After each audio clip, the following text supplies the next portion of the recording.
So we've talked about frontier Islam, the type of people that were a part of it, fights with cities, Sufis, and antinomianism. But where was, what kind of buildings were hosting frontier Islam? What existed on the frontier if there weren't mosques and there weren't madrasas? And really, we're talking about two different types of buildings, basically. The most important one is the lodges, which I'll get to in a second, and tombs, which you can see here. Tomb is basically a structure with a dome on top of it, and inside is a grave, but usually it's a site of visitation. This one on the right is a tomb that I saw in Amasya a while ago. And if you look at it, actually, it's clear that it was a Byzantine or late Roman tomb that had been repurposed as a holy site. But for the most part, what we have are what are called T-shaped lodges. Now they're called T-shaped because if you look at their schematics, if you look at the layout and you flip it over, it basically looks like a T. So there's actually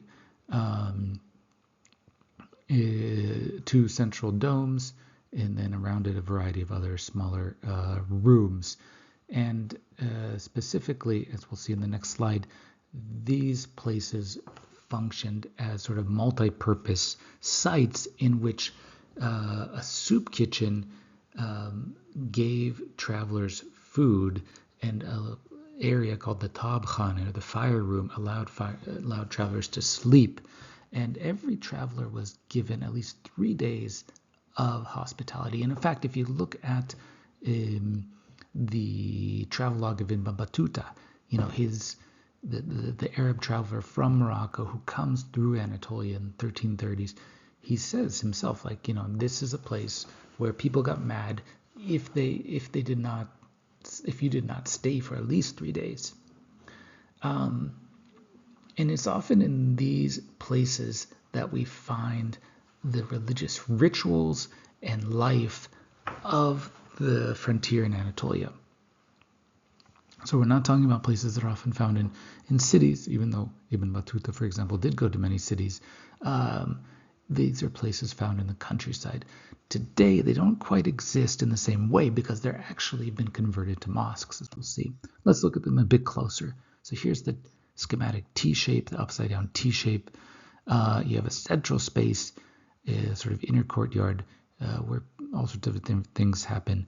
Here in the second dome space, you have where you would have congregational prayers. On the side, you have spaces for reading, personal prayers, and then in other parts, you have spaces for Sufi rituals.